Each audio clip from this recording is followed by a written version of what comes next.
The angel of the Lord declared unto Mary, And she conceived by the Holy Spirit. Hail Mary, full of grace, the Lord is with thee. Blessed art thou among women, and blessed is the fruit of thy womb, Jesus.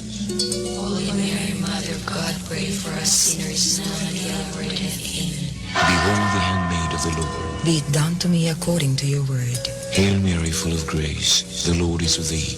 Blessed art thou among women, and blessed is the fruit of thy womb, Jesus. Holy Mary, Mother of God, pray for us sinners, now and at the hour of death. Amen. And the Word was made flesh, And dwelt amongst us. Hail Mary, full of grace, the Lord is with thee.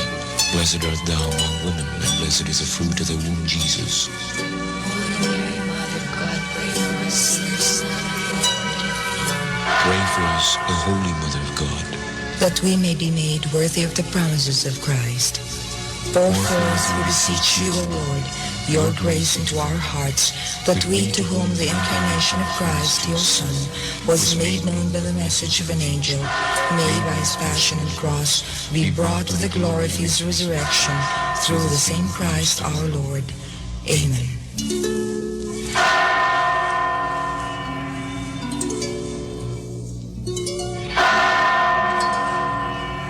With you in the evening, Radyo Natin. Radyo natin. Manolo RH. 100.9. Radio station. Our town, our radio, Radyo Natin. This program is a paid program and does not necessarily reflect the opinions, values, and policies of Radyo Natin. Radyo Natin shall not be held liable for any comments, views, or opinions expressed during this program.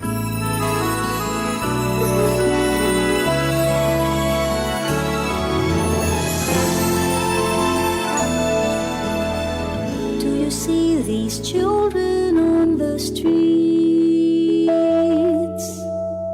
Have you walked the pavements where they sleep? Ginaingon sa Ebanghelyo ni San Juan, Kapitulo 12, versikulo 24, Gawas kunan usa ka lugas nga trigo, mahulog sa yuta ug mamatay. Magpabilin kini nga usa lamang ka lugas. Apan kung mamatay kini, mamunga kini daghan.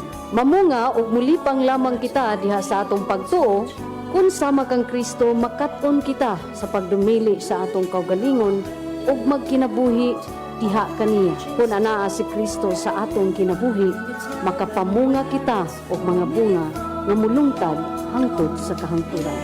Lugas!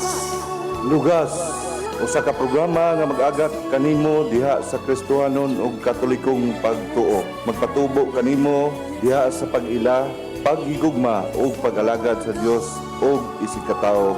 Diha sa pagpanginlabot sa kinabuhi sa atong parokya ug gagmayng simbahanong katilingban.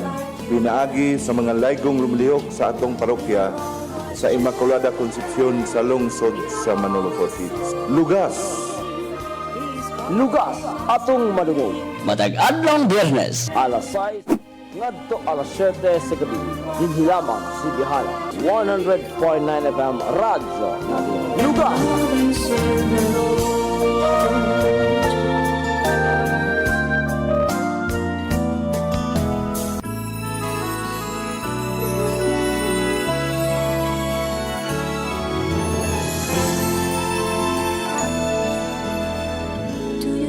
These children on the streets, have you walked the pavements where they sleep? Do you feel their hands when you give them arms? Did you ever give them bread to eat? May galak kumusta og maayong gabi kanatong tanan. Adlaw na usab nga Biyernes o karon Oktubre 18 tuig 2025. Welcome sa atong tulumanon ang atong programang Lugas. O galipay koron kay nakoy bag-ong kauban. Ako gipag-greet siya ninyo uniyang tataod may igsuon kay doon sadtay bag-ong segment nga atong introduce sa atong tulumanon karong gabi una. So sa dili pa ta mo padayon sa unahan, formal na tong ablihan ang atong programa pinaagi sa atong pagpanguros sa ngalan sa Amahan ug sa Anak sa Espiritu Santo. Amen. Maayong gabi sa tanan nga nagapaminaw kanato sa atong sibihanan sa radyo natin 100.9 FM. Lakip sab sa mga nagtan-aw sa ato sa Facebook Live sa atong FB page sa Lugas. Ingon man usab sa ato ang Immaculate Conception Parish nga page o sa Catholic Defenders nga page. So maayong gabi kanatong tanan. Og akong gigreet ang atong Padre Cura Father Bong Namukot o kauban sa atong tanang mga lumilihok sa atong parokya sa Immaculate Conception Parish. Ato pong pag-greet kang Father Bart Villarin o kang Father Jomar Tolomia. Atong pag-greet usab sa diya sa kumbento sa tanang mga lumilihok sa atong Parish Pastoral Council, pinanguluhan ni Engineer Rudy Calva, sa tanang mga apostolado, devotions, movements, ug organizations. Lakip sa ang atong mga district coordinators, mga chapel presidents, BEC coordinators, maayong gabi kaninyong tanan. Atong gigreet sa ang atong mga kaparian sa silingang parokya, diya sa Alai, kang Father Maning Istaniel o kang Father Victor Virador, maayong gabi. Ato pong pag-greet sa diya sa Damilag kang Father Ayan Calabria o kang Father Daffy Isada sa atong St. Jude Tadeos Parish. Diya sa Camp Phillips, Our Lady of Lourdes Parish, kang Father Erap Nazareno. Diya sa Crossing Libona, kang Father Ray Raluto, Jesus Nazareno Parish. O diya sa Peter and Paul Parish sa Dalirig, kang Father John Ray Zabala. O ato pong pag-greet kang Amay Chris Aninloy diya sa Kisulon, Father Ramel Donda, Christ the King Parish Kisulon. So maayong gabi ato pong gigreet si Father Pops Hernandez diya sa 52nd Engineer Brigade ato Chaplain. Maayong gabi ug ang atong makaparian sab sa Franciscan, no? Maayong gabi Father Alphonse, Father Carlo, Father Jeremy, no? Maayong gabi extra ng mga friars nato. Maayong gabi kanatong tanan. So ako sa ipag-greet, first time niya karon diri sa radyo. Ako sa ipag-greet before sa iyang segment. Ako sa ipag-greet, no? Ilan na siguro ninyo ni naong daan. Pag-greet na ako si Ma'am Cynthia Velasco, ang ato ang representative karon sa atong DMI, no? Kay natay bago nga portion sa atong formasyon sa kahanginan, nag-insert tag catechesis, no? So actually karon ang atong sequence will be catechesis, teaching mo nang formasyon sa kahanginan nato portion, o ang second part is ang atong pagbasa sa ebanghelyo o ang atong pagpaambit bahin sa ebanghelyo. So muna, no? So ato sang ipag-greet Mami Cynthia, may gabi. May gabi siya, may gabi uyoy o ni Sir Alagdon diha. May gabi sa tanang mga suking tikpaminaw dinhi sa atong istasyon, sa radyo natin, labi na sa atong programa nga lugas nga sa matag Biyernes sa kada semana. Mayo sang gabi diha sa akong mga sisters. Kumusta na mo diha sa Daughters of Mary Immaculate, sa mga sisters nako sad sa community namo sa Handmaids of the Lord, sa among BC Candelaria, sa mga igsuon nako diha sa Malbere Village, o sa tanang membro diha sa lain-lain nga BC sa ato ang lungsod, sa atong parokya sa Immaculada Concepcion. Good evening, everybody. Hey. So, salamat kaayo, no, nga niya si Mami Cynthia karon nag-uban kanato. So natay bag-o nga kuan, hopefully ma-sustain nato with the help of sa atong mga devotions, movements, organizations o sa atong apostolado nga medyo mapuno-puno, ma-full pack ang ato ang lugas, no, for 1 hour. So before nako ibalik ka Mami Cynthia, ako sang i-greet si Jeremy Cabalya og iyang family nga nagtan-aw kanato karon og sa tanang mga nas PCH2. Maayong gabi o gingon man usab kang Sis Gigi Baluma, may gabi sis diya sa Punchan, no? Maayong gabi sa tanan mga taga Punchan nga nagatan-aw kanato karon. O sa tanan nga nagabiyahe karon di ay maayong gabi po ninyong tanan, og hopefully katong mga Maga-tune in niya taud-taod labi na katong tuwa sa mga laing nasod no, sa Italy, sa Korea no, o maayong gabi sa mga suki nato from foreign countries pod nga makatan-aw sa atong Lugas FB page. So karon ako nang ipauna ang atoang catechesis parte sa atong formasyon sa kahanginan og akong ihatag ang floor kang Mami Cynthia Velasco.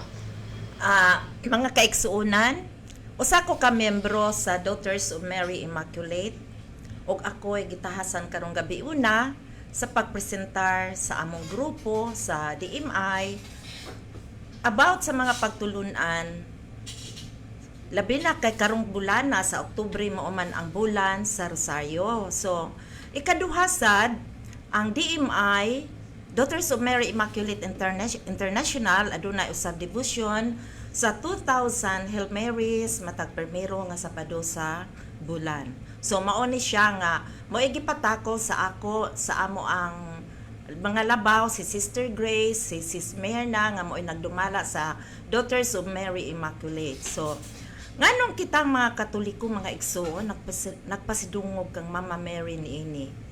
Una, akong tukion ang basahon sa Biblia nga mabasa nato sa basahon sa Lucas kapitulo 1 bersikulo 28 nga nag-ingon, maghimaya ka Maria, napuno ka sa grasya, ang Ginoo maanaa kanimo.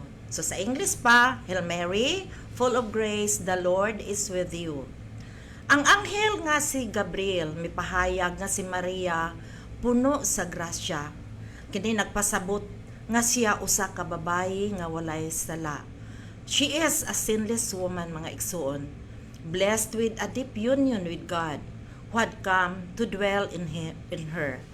Gipanalanginan siya sa usa ka lawom nga pakighiusa sa Dios nga mianhi aron sa pagbuyo diha kanato. So sa Lucas, akong tukion lang yun nino ang mga bersikulo para masuportahan nato kini sa sa atong pagpasidungog ni Mama Mary. So sa Lucas kapitulo 1 bersikulo 31 paingon sa 33 nag-ingon, ikaw magsabak og mga anak ug usa ka batang lalaki ug nganlan mo siya Jesus. Mahimo siyang inila ug tawgon siya nga anak sa Dios nga labing halangdon.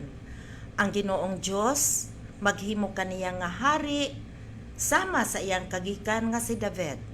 Mahimo siyang hari sa mga kaliwat ni Jacob ug dili gayon matapos ang iyang gingharian.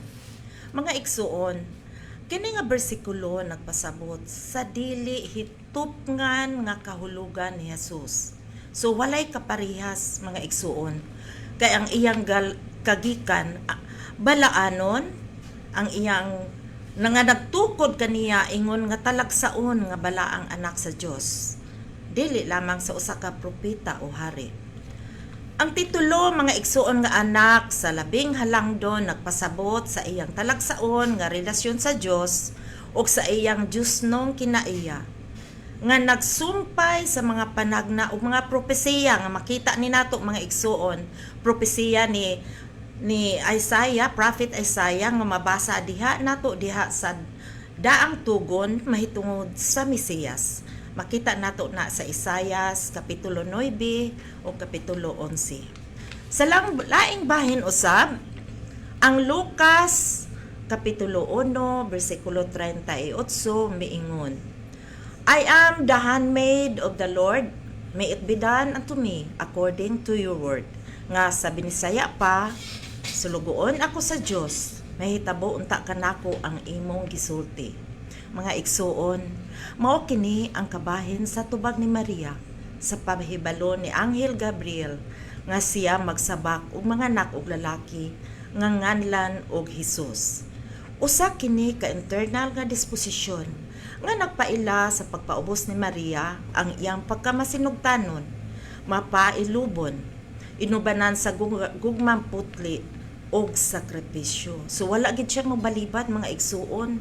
Kita kaha kun ingnon ta nga tagaan tagtahas, di ba daghan kasagara sa ato, daghan kaayo tag mga mga pasumangil ay dili sa ko kay busy ko, ay dili ko kay daghang kong giatiman, ay busy ko sa negosyo, di ba inana kasagara ang ato, ay dili ko kay naami outing, ay dili ko kay gaatiman ko sa pamilya o sa akong mga anak or mga apo. So kani nga mga butang tanan wala tagapakita nga nagpariha kita ni Maria nga masinugtanon, mapailubon, inubanan sa gugmang putli sa Ginoo og sakripisyo. Mga igsuon, grabe nga hiyas ni Mama Mary. Grabe ang iyang gugma sa Ginoo nga dritso gid siya pag-ingon nga magsabak ka og bata ug ngalan ni Hesus. Dritso gid siya miingon nga dritso siya nga misugot sa Ginoo tungod sa iyang gugma nga putli. Mga igsuon na pagkaulipon ni Maria nagsugod sa dihang miingon siya, oo, ngadto sa plano sa Ginoo. Tungod kay siya adunay mga hiyas sa pagpaubos. So patience, humility, obedience pagkamasinugtanon sa kabubuton sa Ginoo. Ang iyang hiyas sa pagpaubos o pagkamasinugtanon niyang gibuhat sa bug-os niyang nga kabubuton aron mahimuot ang atong Ginoong Dios. Kita ka mga igsuon. Masinugtanon ka ta sa Ginoo. Naa ka tay tinguha nga gusto nga mahimuot ang atong Ginoo sa atong gipangbuhat. Mga igsuon, ang tinuod nga pagpaubos no mao gid ang pagdawat nga ang Dios makahimo og dakong mga butang alang kanato, alang sa atong kinabuhi ug alang sa tanang katawhan sa kalibutan. Ug ang tinuod nga masinugtanon nga tawo andam nga magpasakop sa otoridad o kabubuton sa Dios. O kini nagpahiuyon sa atong kabubuton ngadto sa kabubuton sa Dios. So meaning ang atong kabubuton ipaalay nato sa kabubuton sa Ginoo, mga igsuon. Kinahanglan di ta magabuot-buot. Kinahanglan maminaw ta sa mensahe sa tingog sa Ginoo. Kinahanglan nga maghimot ang mga meditation usa ang tahas sa Ginoo nga gihatag sa ato. Unsay ang tahas nga gihatag sa Ginoo sa ako? Miingon ba ko yes or miingon ko no? So mauna ato na pangutanon ang atong kaugalingon. Si Mary naghatag kanato sa blueprint. Unsa man ni blueprint? Plano ni sa atong Ginoo sa atong kinabuhi. Ang kinahanglan lang nato ang buhaton mo ang pagsunod ni ining plano sa blueprint. Naapata mga igsuon sa sabakan sa atong inahan. Naapagi iya pang gi-fashion ang mga bukog nato naa sa ato sa na mentras naata sa sabakan sa atong inahan ug duna na siya plano sa kinabuhi. All we have to do is to ask God in prayer unsay atong misyon ini kalibutana. Sa atong pag-journey ni kalibutana, pareha ba ta ni Mama Mary nga masinugtanon? Pareha ba ta ni Mama Mary nga full of humility? Pareha ba ta ni Mama Mary nga very charitable? Pareha ba ta ni Mama Mary nga naa tay pure heart? Kasagara sa ato miingon kita nga dili tawo raman ko, pero ato ginaiampo mga igsuon nga makabaton kitag hiyas sama kang Mama Mary.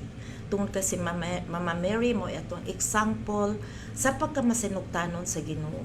Siya ang tigdala sa atong mga pag-ampo ngadto sa Ginoo. Siya ang atong intercessor. Pinaagi sa gugmang putli si Mama Mary miadto sa iyang ig-agaw nga si Elizabeth dito sa hills of Judea ug nag-alagad kaniya sulod sa 5 ka bulan. Kita tanan ka mga igsuon, mahimo ni nato tanan. Mahimo ka tang muanha sa atong kaparintihan, sa atong mga higala ug mag-alagad kanila nga willing ta, open ta mo alagad sa atong kaigsuonan, willing ta nga hatag sa atong gugma sa atong mga kaigsuonan. Ang klase sa gugma nga putli nga nagagikan sa putli nga kasing-kasing. Mga igsuon sa katapusan, wala magtanaw ang Ginoo guon sa kasapian. Wala magtanaw ang Ginoo sa kakagamhanan ug unsa ang imong abilidad. Ang gitanaw sa Ginoo mao nga unsa ka pagkamasinugtanon sama sa atong inahan nga si Birhen Maria sa panahon nga kita tawgon sa pagserbisyo para sa paglungtad sa gingharian sa Ginoo dinhi sa kalibutan. Maayong gabi sa atong tigpaminaw, maayong gabi sa atong mga kaigsuunan nga naminaw karong niini atong programa. Salamat kayo. Nadungog ninyo si Sister Cynthia Velasco. Naanad ko tawag sa iya mami kay kauban may trabaho sa una. So, pasalamat to sa iyo sa pagpaambit, no, bahin sa atong pagpasidungog sa atong mahal nga Birhen Maria atong sab nga inahan tungod ani pong pagsaulog nato sa month of the Holy Rosary, no.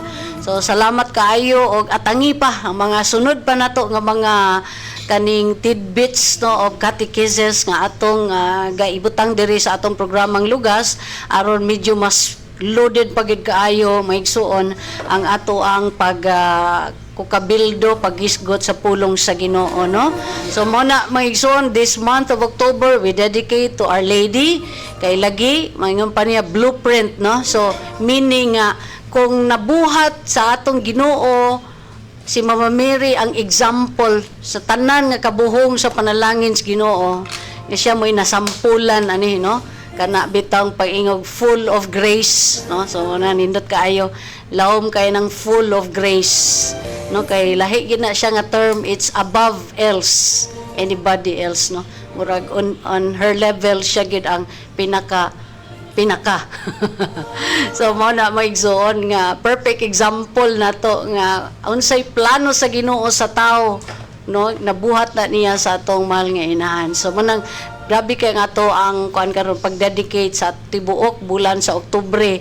We hope nga padayon ang mga kalihukan sa Black Rosary, no, dili lang sa month of October but every day, no, as often as we can or every day, no, sa atong kinabuhi ato na siyang pagabuhaton. Kay lagi matud pa diha sa, di ba, James chapter 5 verse 16. The prayer of the righteous person is very powerful. So mo nang intercession matong ipangayo ni Mama Mary, no? Intercession. Wala to siya giampuan, ato siyang gipangayuan to intercede for us kay we truly believe nga powerful ang iyang prayer kay siya pinalabi sa Ginoo, no? Blessed among women. So salamat kaayo once again, Mami Sen, thank you. Og padayon ta maigsuon sa ikaduha nga part sa atong formasyon sa kahanginan og kini mao ang ato ang teaching nga atong ipadungog gikan pod sa atong teacher of the word sa Elim Communities, si Sister Lori Lina, og nindot kani kaayo nga topic usab karon, no. Ang atong title sa atong pagtulunan nga ihatag is chains break when faith sings. Kaya kaayo, no. Chain meaning kadang gapus ba, chain, CHAIN.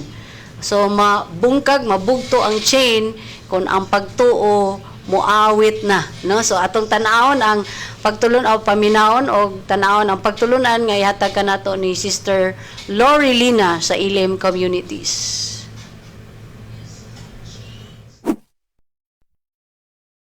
Magandang araw mga kapatid. Napaka-exciting ang pag-uusapan natin ngayon. Napakaraming mangyayari. Ang title, Chains Break When Faith Sings. Ang teaching na ito ay batay sa Word of Scripture sa Acts chapter 16 verses 25 to 34. Nang maghahating gabi na, nagpe-pray sina Paul at Silas at kumakanta ng mga hymns para sa Diyos. Nakikinig sa kanila yung ibang mga nakakulong. Tanungin niyo kung bakit. Bakit sila nakakulong? Bakit sila nag-umaawit at nag-worship sa gitna ng gabi? Hating gabi nun eh. Alam niyo yung storya ganito. Nakakulong sila ng walang sala, na-aresto sila dahil medyo nagulo nila yung Philippi dahil nag-cast out sila ng evil spirit sa isang babae. Hindi lang yun, hinagupit pa sila. They were flogged. Kaya nung sila'y napapreso, sugat-sugatan sila, ang dami nilang mga wounds, pero walang umaasikaso sa kanila. Walang doktor nun, walang mga gamot-gamot. Dagdag pa niyo, palagay ko, gutom at uhaw na sila at walang umaasikaso sa kanila. At higit pa doon, hindi nila alam ang kanilang kinabukasan. baka i-execute na sila sa susunod na araw. Pero sa positive side, bagamat nakakulong nga sila, alam din naman nila na sinusunod nila ang utos ng Diyos. Nakakita ng vision si Paul, pumunta ka doon, tumulong ka doon. At masunurin siya, kaagad siyang nagpunta at nadatna natin sila dyan sa bahagi ng Macedonia na ang tawag ay Philippi. So, andun sila dahil sinusunod nila ang utos ng Diyos. Pangalawa, may faith sila na alam ng Diyos kung ano ang mangyayari sa kanila. Hindi man nila alam, pero si Lord alam. At na-discern nila na kung sila'y walang magagawa, si Lord may magagawa. Gagalaw si Lord sa kanilang sitwasyon. Dahil ang mission na ginagawa nila, mission ni Lord, hindi naman sa kanila. At ikaapat, bilang mga servants on mission, gagawin nila ang alam nilang dapat gawin. At yan ay mag-worship bilang pagtanggap nila sa will ni Lord. So makita natin mga kapatid, andyan sila hating gabi, nagpe-pray at nakikinig ang mga nandun sa palibot nila na nakakulong. Ituloy natin ang pagbabasa. Miya-miya lamang habang nagpe-pray sila, biglang lumindol ng malakas at nayanig yung pundasyon ng kulungan. Biglang bumukas lahat ng mga pinto at nakalas ang mga kadena ng lahat ng mga nakakulong. Tapos, ano nangyari? Pwede na silang tumakbo. Pwede na silang tumakas. Tumakbo sila para mga pugante. Hindi. Kasi hinihintay nila ang utos at paggalaw ni Lord. Sabi nila, Lord, ano ba ang gusto mong gawin namin? So naghihintay sila.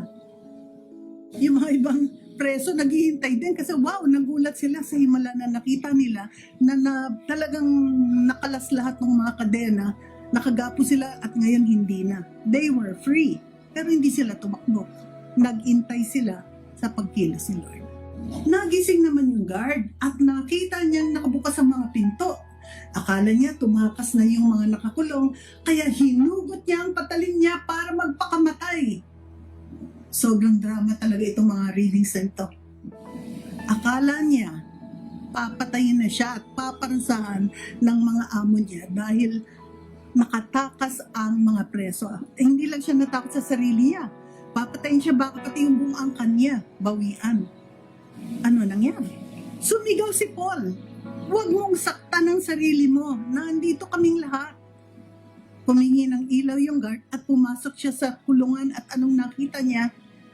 Nanginig siyang lumuhod sa harap nila Paul at Silas. At tinanong, mga sir, ano ang gagawin ko para maligtas? At sumagot sila, maniwala ka sa Panginoong Hesus at maliligtas ka, ikaw at ang pamilya mo. Tapos pinreach nila ang salita ng Panginoon sa kanya at sa lahat ng kasama niya sa bahay. At noong oras ding yon, sinama sila ng guard at hinugasan nito ang mga sugat nila. Tapos nagpabaptize agad siya at ang buong pamilya niya. Pinatuloy niya sila sa bahay niya at binigyan sila ng makakain. Masayang-masaya siya at ang buong pamilya niya kasi naniniwala na sila sa Diyos ngayon. So ano nangyari? Yung sugat nila, ginamot, yung gutom nila at uhaw, pinakain sila, yung takot nila na sila'y may mangyayari sa kanila, na sa walang pala, pinakawalan sila. Yun ang nangyari, pinakawalan sila ng mga opisyal at takot na takot sa kanila na sinamahan sila sa kanilang mga disipulo. At hindi na parusahan sina Paul, hindi rin na parusahan yung mga guard. Na-bless pa nga yung guard, hindi lang siya at ang kanyang buong pamilya. Ano nangyari? Nag-worship lang sila. Si Lord na ang nag-take over sa medyo madilim na kalagayan ng buhay nila at ng guard. Alam mo, dalawa yung nakita ko ditong nangyari. Unang-una, may nagtanong ng tamang tanong at pangalawa, may kumilos ng tamang pagkilos. Yung sa una, yung tamang tanong. Sino ang nagtanong ng tamang tanong? Unang-una si Paul, sabi niya, Lord, ano ba ang gusto mong gawin namin? Anong dapat naming gawin?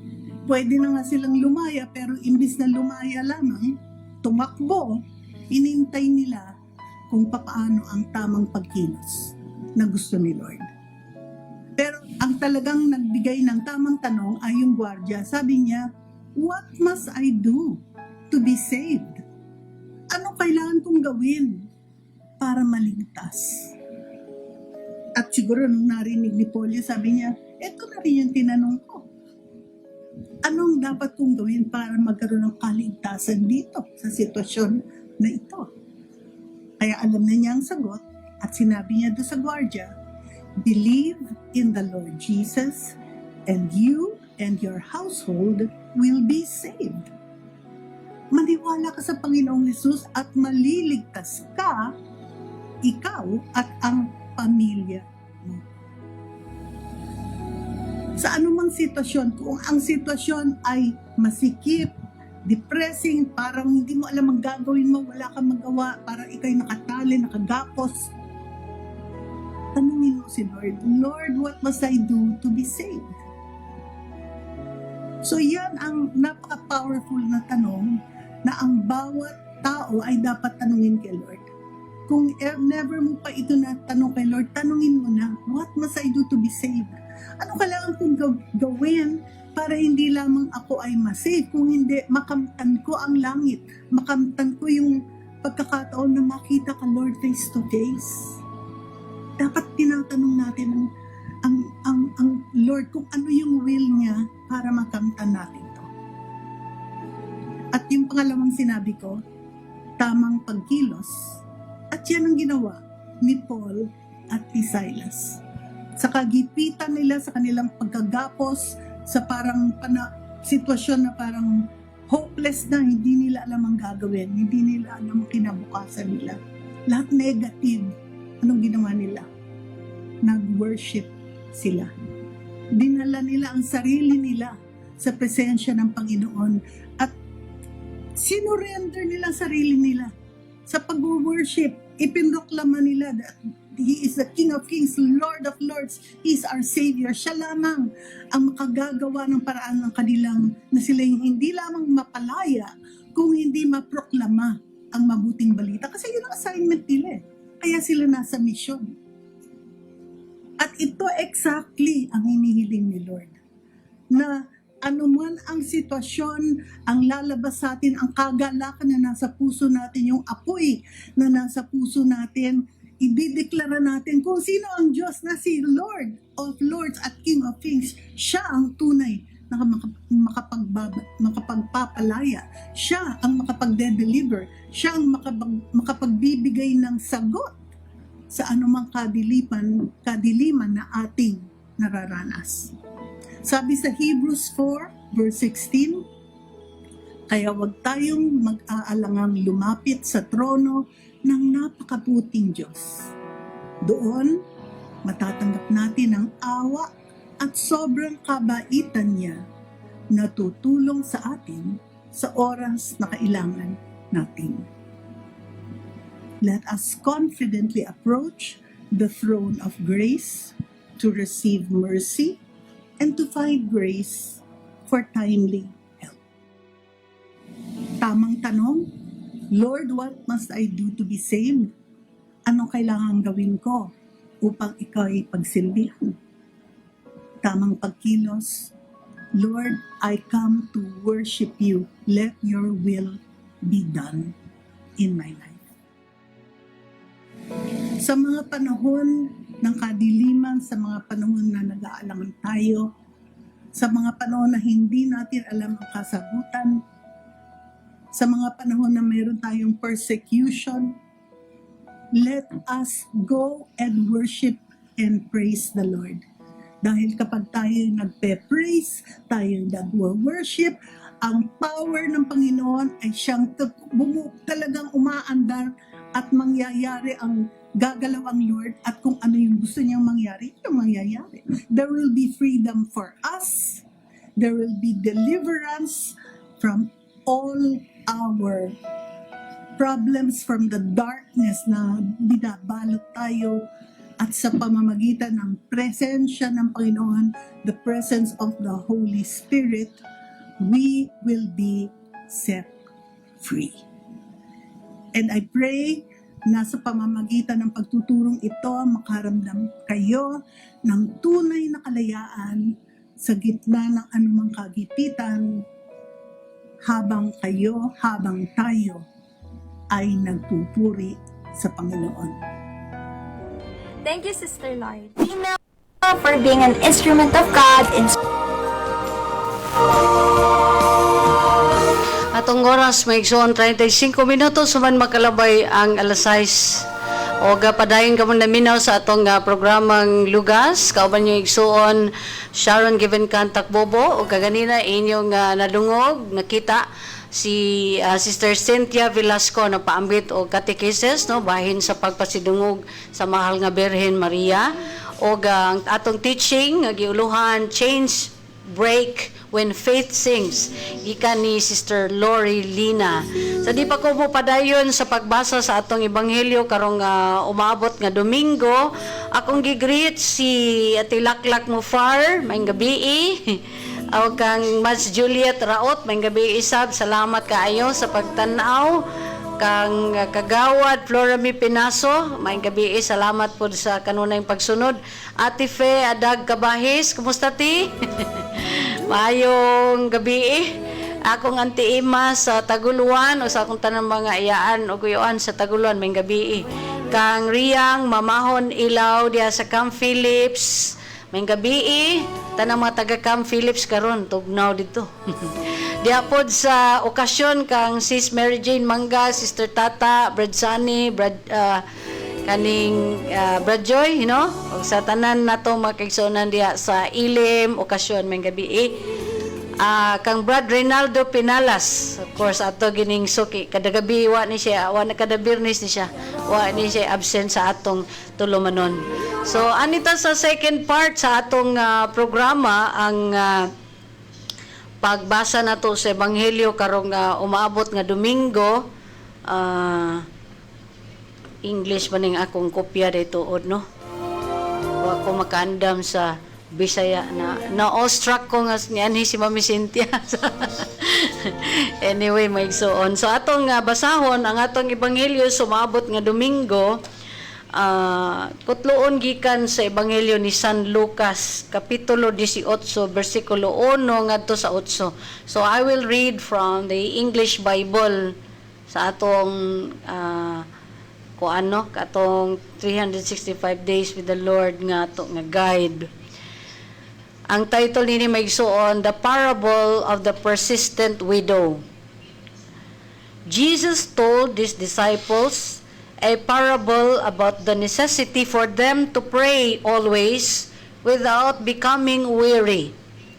He said, there was a judge in a certain town who neither feared God nor respected any human being.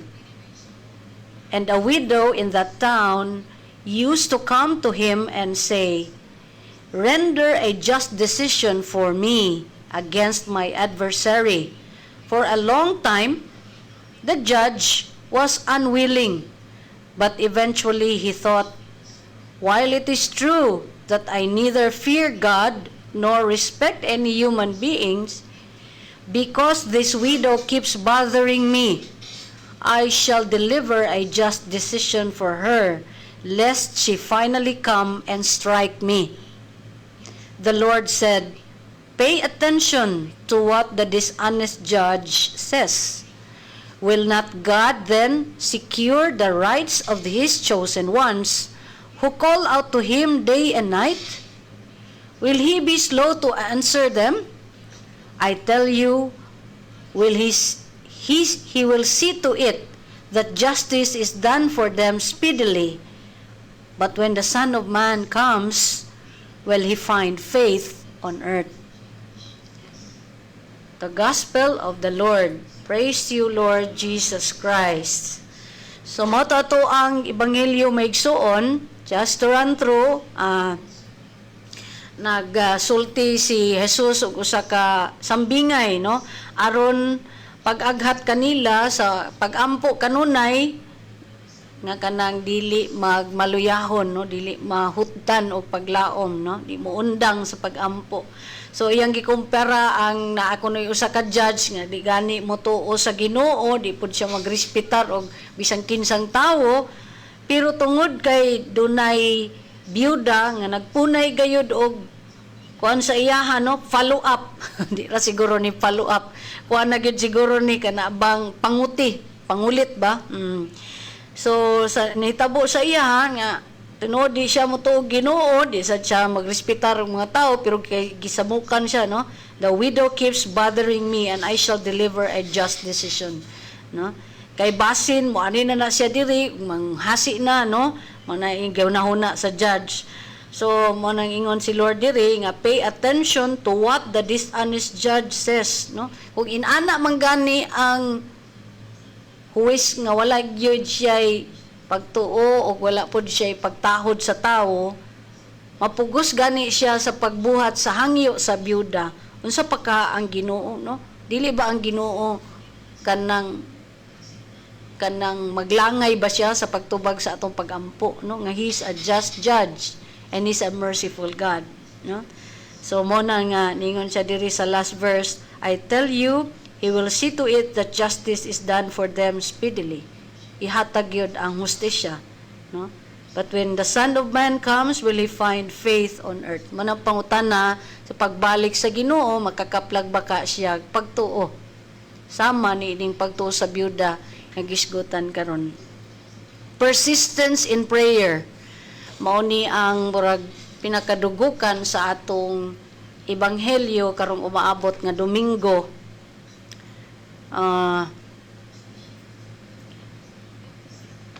Kita ba dumduman na nako kumbana hilig kayo magkanang palit og tools gani mga power tools ba mo siguro hilig pus mga laki kana mag-andam og kanang naay kinahanglan kumpletos balay, no, naay mga vice grip, mga plier, ko apil atong pang drill, kapil atong gamit lagi mag-ayo-ayos balay, no.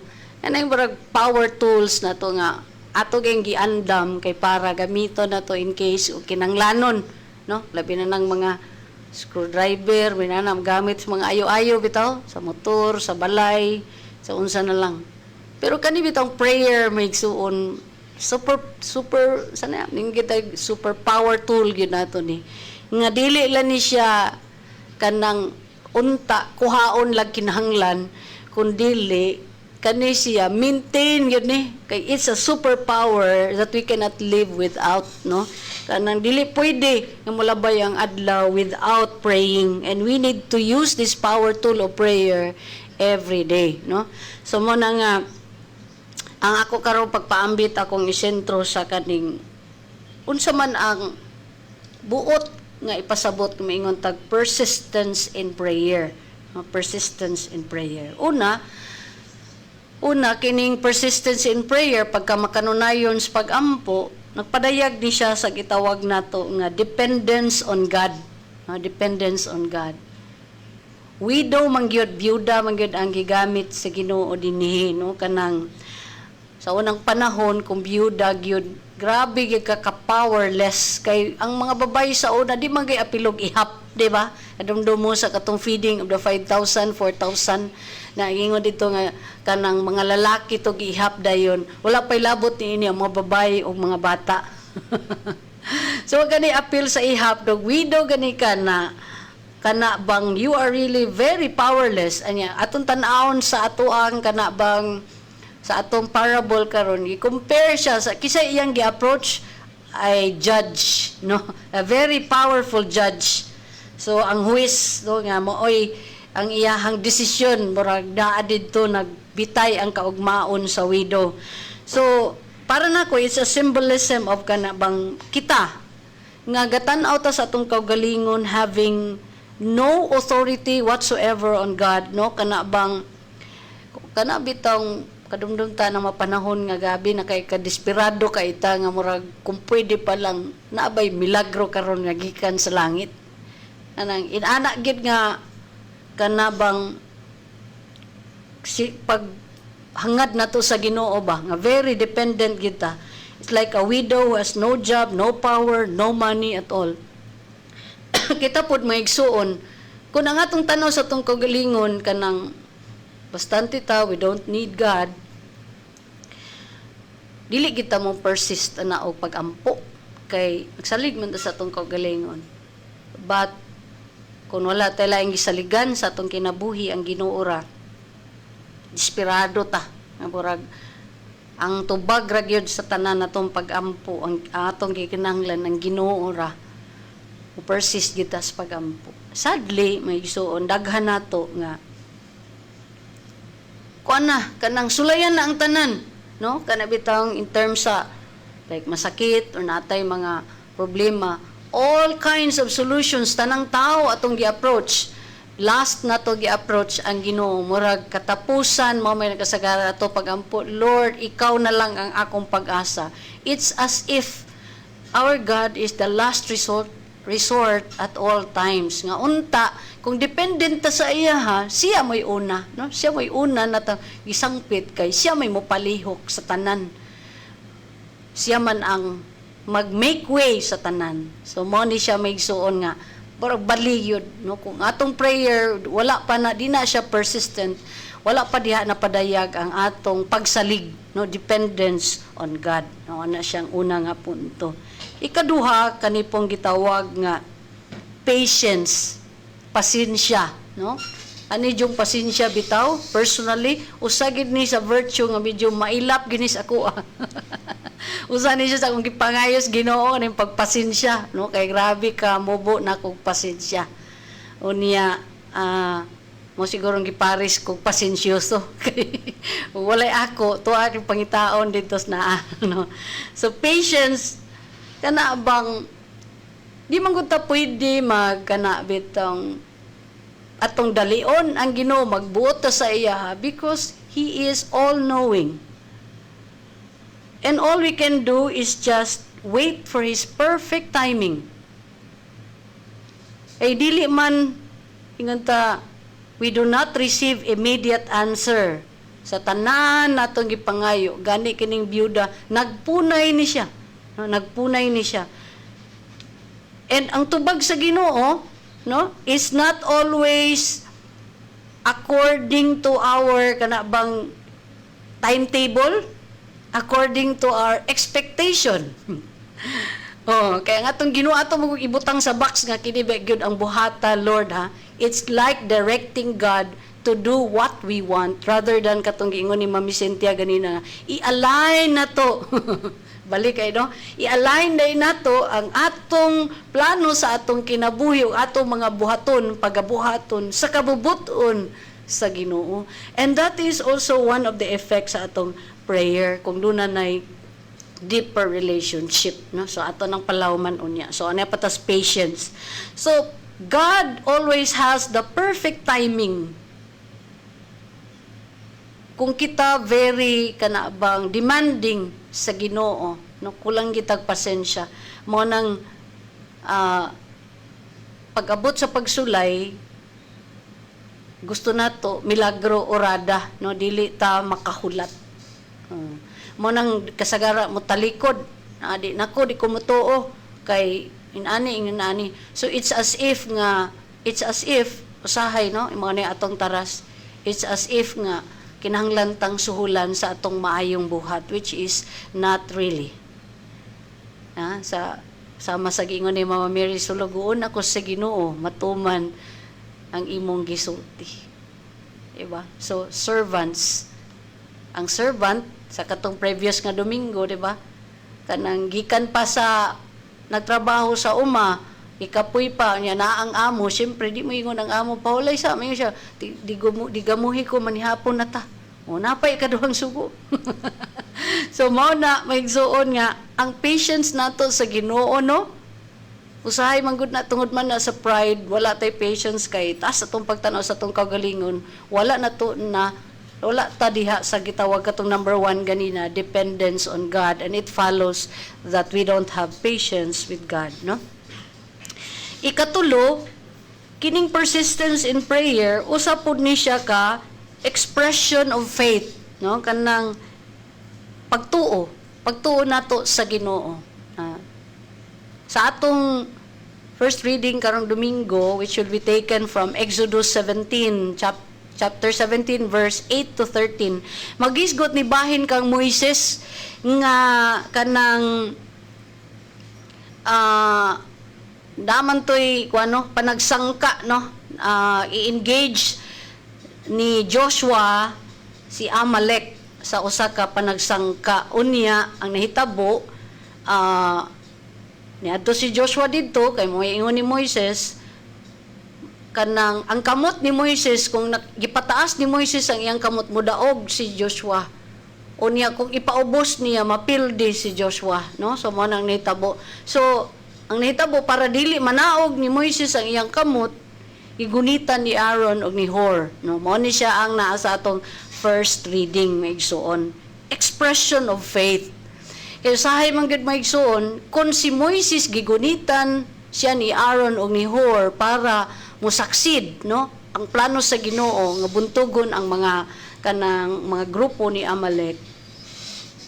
Di ba maigsuon, unsa may kisa may gagunit kang Jesus diha sa krus? Way nagunit sa iya nga tao, pero unsay nagunit sa iya? Ang nails. Lansang sa iyang kamot o sa iyang tiil, maoy nahimong ingon ta pagtabok sa Ginoo sa kadaugan. Usahay maigsuon kanang pains and sufferings nato, busa ginapasalamatan dahil gina nato, no, kay mauna siya mahimo natong stepping stone, mo na naggunit sa ato, sama nga si Jesus nailed on the cross, held on the cross by the nails. Kita pod held on to the cross of Christ by our sufferings and pains para mahimo dayon siyang kadaugan. Diba? Daghan kay sa ato nga siguro maka-look back ta sa ato mga pains and sufferings nga ato na bitang nalabangan, no? Makaingon din tagiunsa ko man to, no? Ang grasya sa Ginoo ba. So grabe gyud. Mo ni maigsuon nga kaning persistence in prayer, even if we don't understand, di pa nato makita atong gisalig nato into a loving and just God. Ngayon to si Sister Lorilina ganina nga, dili daw kanang katong Hebrews 4 verse 16, no? Let us confidently approach the throne of grace to receive mercy and find grace for timely help. So atong isalig ang atong kaugalingon sa pagtuo sa Ginoo. Lagi na kung what tay pagtuo, faith is the evidence of things not seen man, di ba? So, dili makita, pero klaro sa to, tataw sa to, kay nituo man ta. So, mo nang mo persista, kay we truly believe that our God is a loving God. No? Kung ang unjust judge makahatag sa gipangayo sa byuda tungod lang sa iyang pagpunay, ang Ginoo, maluluyon, mahigugmaon man siya. So, mo nang ato ang expression of faith, ang atong pagpadayon, pagsalig sa atong Ginoo. In our persistent prayer, we should seek to align our will with God's will. Nasulti pa po ni Mami Cynthia ganina. So, diha ang pagtuo, kay nagsalig man ta nga ang kabubuton sa Ginoo is the best. Not our will, but God's best. No? Ang unsay God's best, mao gyud datoy mahitabo sa ato. Kung sige tag-pray, maaninaw na to na. Sama bitaw nga kanabitaw, o paduol ta sa hayag, no? Paduol ta, matakdan man ta, kunya mas maklaro na to, no? So, ingana sab ang atong prayer is not just we approach the throne of grace because we want to ask, but we want to align. Gusto ko maaninaw, Lord, sa may imong gusto sa akong kinabuhi. Sama sa pangutana, sa katong story ni Paul og Silas sa ato ang teaching ganina. What must I do to be saved? Pwede rin gahapon mi, what is your will for me, Lord? No? What is your will for my life? Unsa pud imong plano sa akong kinabuhi? So diha nato na maninaw kung naata in state of prayer nga i-align nato ang ato ang kabubuton dito sa kabubuton sa Ginoo. Dayon ang ikaupat, kining deeper relationship with God.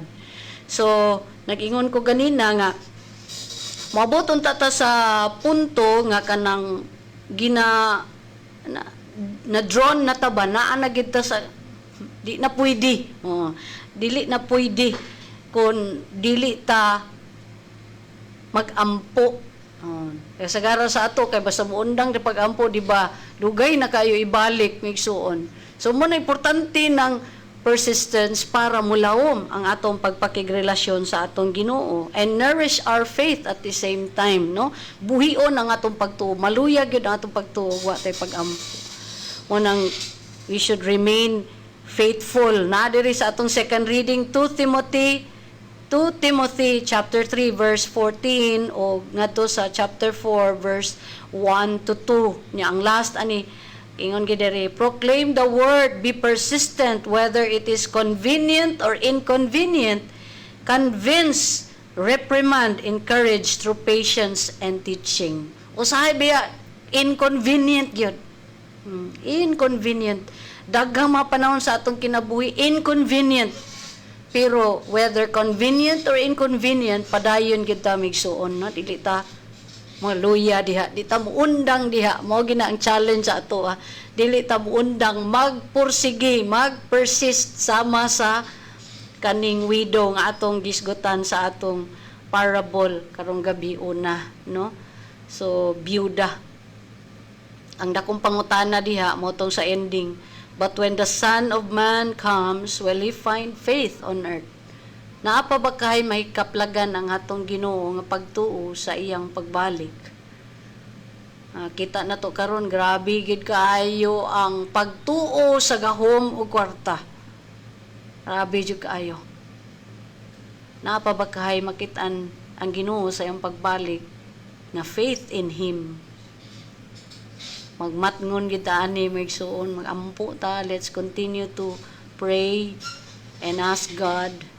Nasama sa atong teaching ganina nga ang ilang worship ni create og earthquake, lindol at pagyanig.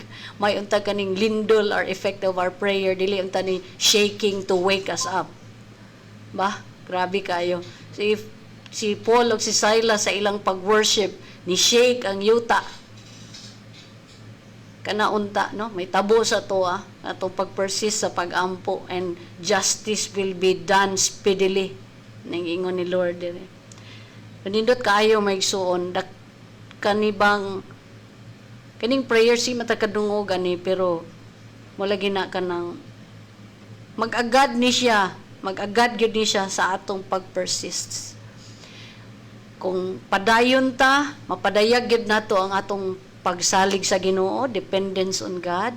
Ikaduha, patience with God, no? Ikatulo, ma-express na to ang atong pagtuo, mapadayag ang atong dakong pagtuo, pagsalig sa Ginoo. Ug ang ikaupat, mapalawom ang atong pagpakigrelasyon sa Ginoo. The deeper we know God, the deeper we know His will, and we act accordingly. Kung dili ta mag-ampo, dili kita kabalo nga ga ibadlong da ita sa Ginoo, ga i-correct da ita, no? Naana day kay kung mas mailhan na to ang Ginoo, mas makadungog pud ta sa iya, kay we will recognize his kanabang rebuke, no? Ang pagbadlong sa Ginoo, will recognize it. Dali ra kaayo mo abot dayon, makadungog kas guardian angel nga to ana unsa man to. Sayop man, di ba? So dali ra ka maka-recognize sa imuhang usa ka click lang nga sayop ma-recognize nimo. But if you don't pray, mura na ka kanabang kalos atong heart, hindi na ta makakuan nga sayop na da ito. Sometimes pagani i-defend pa nato ang atong sayop. Nya ang another sayop nga atong gi-defend, imbis lagi para to stealing la to, naapilan naglying, naapilan pag yung deceit, daghan na kayo. So manganak matabunan. So mo na may suon nga salig gid nas Ginoo. Use our power tool to pray, and pray, use that power tool every day. So I hope nga nakahatag ta og mga point of reflection para karong umaabot nga Domingo sa atong mga katawhan. Wala tay kung oras maigsuon, salamat kaayo og before ana maghatag-tag question of the episode para katag-tag load kayo, hatag last time. Sige, so random na ba ang tanan? So pwede ra atong tubag i-text sa 0977-802-3373. Pwede po i-comment sa Lugas FB page, no? Ang atong pangutana. Kinsa ang duha may bida sa atong parable nga gibasa. Ang isa katong judge. Pero ang isa mo to siyang didto ta nangupya sa gitawag persistence in prayer, no? So, akong pangutana, kinsa tong bida sa atong sambingay or parable nga atong gibasa gikan sa Lucas 18:1 ngadto sa 8 nga diin kita ni kopya o nanamin karon na malandong sa gitawag nga persistence in prayer. So, pwede na ninyo i-text sa 0977-802-3373 or comment diri sa atong FB page, Lugas FB page, no? So, starts with letter W, sa Bisaya, letter B, di ba? So, answer na. Salamat kayo, Megsun, o akong pagpasalamat kang Sister Cynthia Velasco, nga nakapanahon siya kaganina, o pasalamat sa Daughters of Mary Immaculate sa ilahang pagtubag sa panawagan, no? Ay may gining mag-istorya ta kay makakita ta ko na bitaw pwede ra gyud idugang, no? So salamat kayo, hopefully, no, maka-support pa ang uban natong mga admos, no? Pwede pod napatay mga katikista, no, na si Sister Penpen, belated happy birthday di. Oh, si Atilaklak pwede, no, kana apoy katikizes. So duha na ang atong formasyon sa kahanginan ay katikizes nga ihatag sa ato sa mga apostolado o sa DMI. Dayon dayon ang atong teaching nga ginahatag sa ato sa Teachers of the Word sa Elim communities, no. So I hope nga malipayon o expectant ta, no, nga musimba karong maabot nga Domingo, no, dili na to kaneng pakyason ang pagsimba, pagpalawom sa atong pagtuo o pray the rosary, no. This is the month of October, we offer and dedicate to Our Lady. Magpa-intercede kita Mama Mary aning kahimtang sa tong nasod karon. Di kita magluya-luya kay grabe kayong attack sa enemy, no? Atong pag-greet kang Sister Myrna, may gabi Sis Myrna. Salamat sa pagtanaw sa atong programa. So natayong oras sa ngalan sa atong mga kauban, si Mami Cynthia, si Uyoy, Mr. Alagdon, sa tanan nato nga mga lumiliyok sa atong parokya o sa atong Padre Cura, Father Bong Namokot, inyong alagad sa kahanginan, Sharon Givencan Takbobo, manamilit na og ako magaingon na lang, dalaygon ang Dios.